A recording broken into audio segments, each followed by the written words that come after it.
How have things been going with you? Yeah, not too bad. Yeah, I had a busy year last year with the band. I've just had a busy summer on the bulldozer and a busy week with the first week of the school holidays with me boys. So, been flat knacker. Oh, cool. And you have a film out at the moment. Yeah, well, Matt made a film about the psycho sort of thing. Oh, look, he came up with this idea. Oh, look, I had all this footage from years and years and years, and I showed some of this footage to Dean and his wife, and they said, oh, you should do something with it. Anyway, Matt being a filmmaker, they cornered him and sort of said, do you reckon you can do anything with this? And he liked the idea and went ahead and did it. So it was sort of Matt's film. I didn't have much to do with it at all, except talk to Matt for a couple of times over a few beers, and that was about it. All right, so it's a collection of footage that's captured your career, basically. Yeah, basically story of the band, and I don't know, he sort of made it quite a bit personal on my angle as well, which I wasn't that bloody happy about, but anyway, it's his film, he can do what he likes, I suppose. Yeah, and that actually had screenings in August last year. Is it available on DVD now? Yeah, you can get it at just about anywhere. I think JB Hi-Fi got it, it's out now, general distribution now. And it's called Blokes You Can Trust. Yeah. So you're a farmer? I certainly am. Did you grow up on a farm? Yep, I'm still in the place where I grew up in. All right. I mean, I had a little time down in Melbourne. I pissed off from home when I was a young kid. Couldn't wait to get out of the joint. But no, look, I'm back there now, and I've been back. Well, I never really went away. I lived in Melbourne for a bit, but I was home on the weekends helping the old man out and that kind of stuff. So no, it's something I've always been doing. So how does it feel to you? Like, I mean, coming from working the farm through the week or whatever, and then going and doing rock and roll shows? Well, I've never noticed any difference. You know, we've been going overseas for this part of 25 years, and at one stage there we were going to America once or twice a year. We're going to Europe every year, and it was just basically jumping off the bulldozer or walking off the farm, getting on a plane, going playing, and then coming home, going straight back to work. So I've never noticed anything different, and to me it just feels quite normal. You know, and for years ago I had a girlfriend in Manhattan, so I'd sort of belt over and see her, and belt back home and go back to work. It's a bit of an odd existence, but it's quite sort of normal, I guess, as far as I'm concerned, because, as I said before, I don't know any different. So how does a boy from the farm end up in a worldwide touring band? I'm buggered if I know. I have no idea. Absolutely no idea. Look, I don't know whether it's the right place at the wrong time or the wrong time at the right place. I've got no bloody idea. And especially when the band's, at our last album, which is probably the 9th or 10th, sounds just like the first one. Just the swearing's in different places. I've definitely got, if anything, I've got worse. So it's got me buggered, absolutely buggered. But, it's a great opportunity to do a bit of travel and fucking get to meet some good people and have a good time. So it's good. You're not a Gemini, are you? It's like... No, I'm a Saggio. All right, because it's like you're living both sides of your personality completely. Yeah, probably. There's not a lot of difference in my farmer personality to my music personality. I don't put up with tools and dingbats in me normal life, and the same thing when I'm playing in a band, and I'm no different to the person going to see a band, because I still go and see bands. So the only difference is that, unfortunately, I've got to leave the bar for an hour a night to go and play, and then I'll just go back to the bar and continue telling a tall story.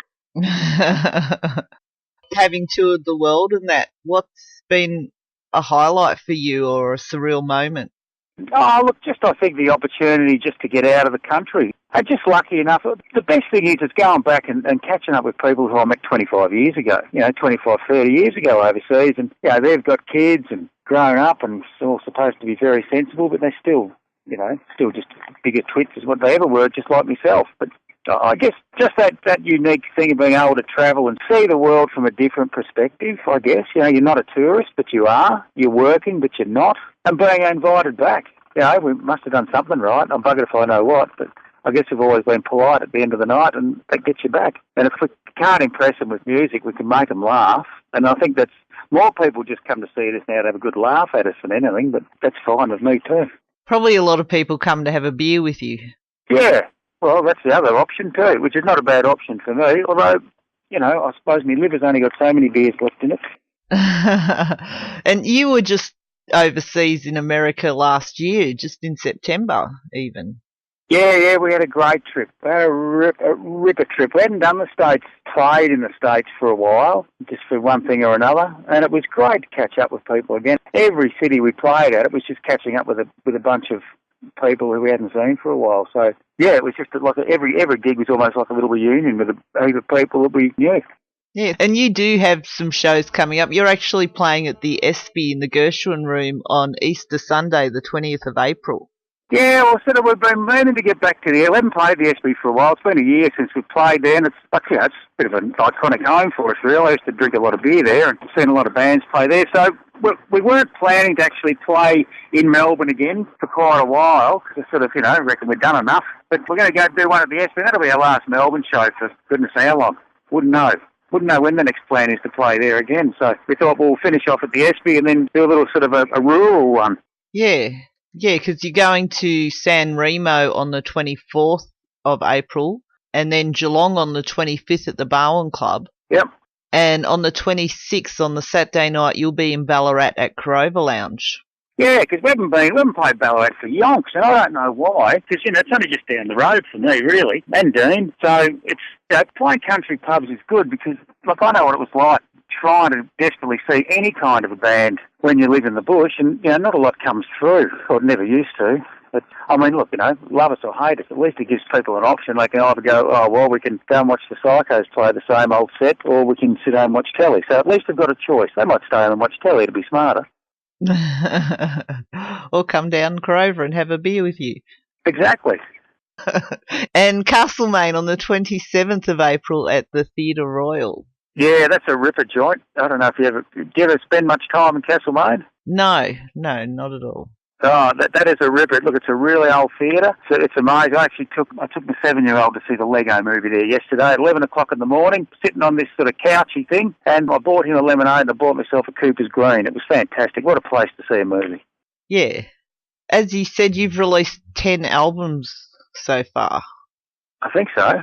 Something like that. And if we stop playing and bloody sitting around talking about ourselves for a couple of months, we'll get another one out. We've got one to go, but it was just finding the time to bloody do it, because we've got a big tour of Europe coming up in about 2 months, and that's going to take up another 5 weeks, 6 weeks, and then I just want to take some time off then, and we'll do another album and, I don't know, have a break, and then do it all again next year or something. Bugger if I know.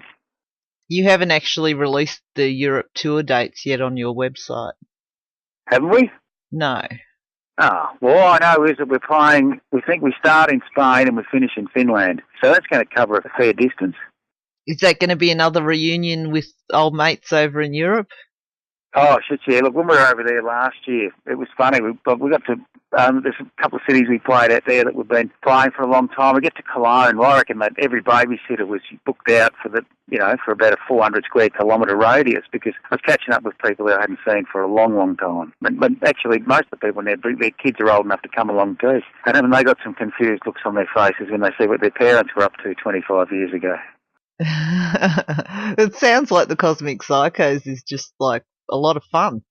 Oh, look, it is. It's the greatest. It is the greatest bit of fun you could ever. There's not a serious bone in its body. And look, we have fun. We just do everything our own way. We always have. We'll get ripped off forever, fumble around, do everything wrong. But who cares? It's not the be-all and end-all of anything. It's just what being in a rock and roll band is about, playing with really good blokes who are your mates and basically getting away with blue murder. It's fantastic.